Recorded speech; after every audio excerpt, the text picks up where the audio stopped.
আশা করি সবাই ভালো আছেন। তো বন্ধুরা, এখন যে ছবিটার বিষয়ে আমি কথা বলবো, তো সেটা আমি আগামীকালই ছবিটা দেখেছিলাম, কিন্তু আমার পক্ষে রিভিউ করা সম্ভব হয়নি এবং আমার শরীরটা খুবই খারাপ বলছি। তো যে কারণে আমি ছবিটা রিভিউ করিনি। তো এখন ভাবলাম যাই গিয়ে ছবিটা রিভিউ করি। তো ছবিটার নাম হচ্ছে কাঙ্গোবা। তো দেখুন, সত্যি কথা বলছি, ছবিটা দেখার পরে এতটা মাথা গরম হয়ে গেছিলো না, জাস্ট বলে বোঝাতে পারবো না। ছবিটা দেখতে গেছিলাম, 150 টাকা টিকিট কেটেছিলাম, 150 টাকা। মনে হচ্ছে ভাই, এর থেকে 150 টাকা আমি যদি কোনো গরিব মানুষকে দান করে দিতাম না, বা কোনো ভিখারিকে খাওয়াতাম, তাহলে হয়তো একটু আশীর্বাদটুকু তো পেতাম। আর এটা কি হলো? এটা কোনো সিনেমা হয়েছে?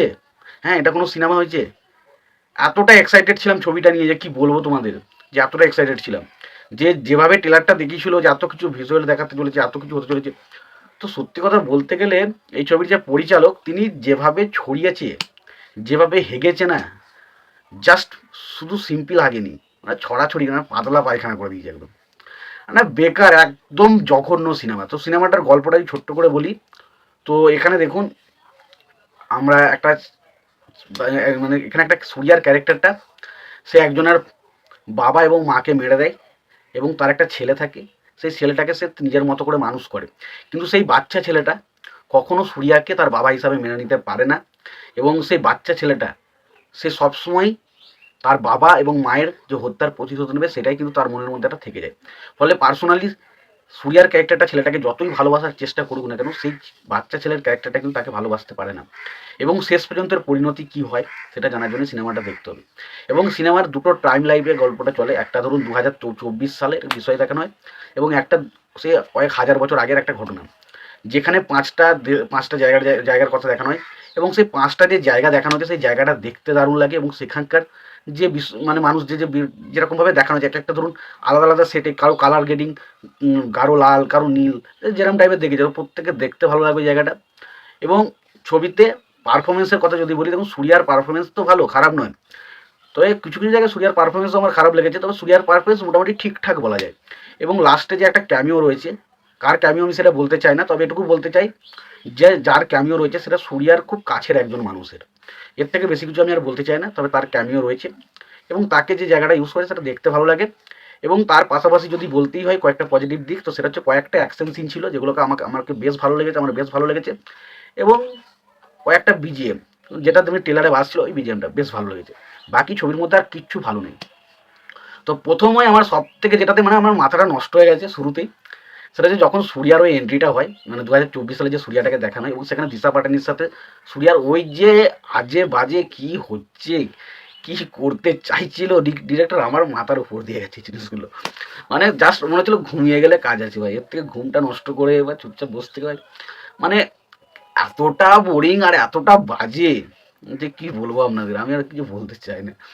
এমনিতে আমার ভালো লাগছে না এসব, এমনি শরীরটা খারাপ, বুঝতেই পারছেন।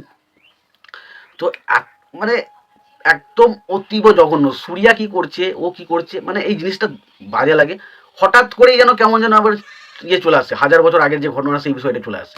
এবং সেখানে দেখুন, যে বললাম তো শুরুতে বিল্ডিংটা ভালো লাগে, কিন্তু সেখানে একটার পর একটা সিন হচ্ছে, কিন্তু কেন হচ্ছে, কেন এই সিনটা আমাকে নিয়ে আসা দরকার, তো সেই জিনিসগুলোকে একদমই বিল্ড আপ দেওয়া হয় না। হঠাৎ করে একটা অ্যাকশন হয়ে গেল, হঠাৎ করে একজনকে মারতে চলে গেল, মানে জাস্ট হচ্ছে, আমরা বুঝতে পারছি, কিন্তু তার পেছনে একটা রিসেন্ট থাকে, একটা কারণ থাকে। তো সেই বিষয়গুলোকে ভালোভাবে দেখানো হয় না, শুধু হয়ে যায় একটার পর একটা, একটার পর একটা, মানে এক এক সময় কিছু কিছু সিন এত আসে না, যেগুলোর সাথে একটার কোনো কানেক্টই নেই। এখানে একটা অ্যাকশন সিন রয়েছে, যেখানে দেখবেন আমরা দেখতেই পেয়েছিলাম টিলারে, যেখানে আর কি কুমিরের সাথে সুরিয়ার একটা অ্যাকশন সিন রয়েছে। তো এই অ্যাকশন সিনটা সত্যি কথা বলছি, আমার কিন্তু একদম জমেনি, আমার জন্য একদমই জমেনি। তো সত্যি কথা, ছবিটা প্রচণ্ড ইমোশনাল কোর ছবি হতে পারত। তো এই ছবিটা থেকে একটা জিনিস মনে হয়েছে, যেহেতু এখন সাউথে বাহুবলী বিশাল হিট, কেজিএফ বিশাল হিট, বা মাগাদিরাও বলতে পারেন একটা ভালো মানুষের মধ্যে একটা হাইপ ক্রিয়েট করতে পেরেছিল। তো সেই সমস্ত জিনিসকে খাপলে খাপলে খাপলে খাপলে নিয়ে, আবার ধরুন ওইদিকে লোকেশ কানাগরাজের যে মানে ইউনিভার্স আছে, সেখানে যে পোস্ট ক্রেডিট সিনগুলো যেভাবে ঢুকানো হয়, সেখান থেকে কিছুটা খাপলে নিয়ে একটা জগা খিচুড়ি জিনিস বানিয়ে আমাদের সামনে রেখে দিয়েছে। সেখানে না আছে ঠিক করে গল্পের কোনো ট্রিটমেন্ট, না আছে কোনো কিছু ভালো করে বিল্ড আপ, কোনো ক্যারেক্টারের বিল্ড আপ, না আছে ভালো করে কোনো ইমোশনাল পয়েন্ট, কোনো কিছু আমাদের কাছে ওয়ার্ক করে না, কিন্তু ছবিটা হয়ে যায়। এবং তার জন্য আমাদের আবার পার্ট 2 দেখতে হবে।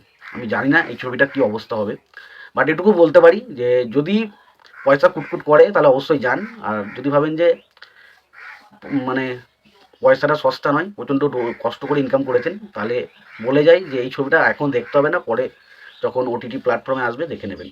মানে সিনেমায় দেখার মতো সিনেমা কিন্তু এটা নয়, এটুকু বলতে হবে। তো তোমাদের এই বিষয়টা নিয়ে কি মতামত তোমরা জানিও। তোমাদের যদি ভিডিওটি ভালো লাগে থাকে লাইক কমেন্ট শেয়ার করে দিও। চ্যানেলটা নতুন হয়ে থাকলে অবশ্যই তোমরা চ্যানেলটা সাবস্ক্রাইব করে নিও, পাশে বেল আইকনটা অবশ্যই প্রেস করে দিও। ভালো থেকো, সুস্থ থেকো, দেখা হচ্ছে পরবর্তীতে।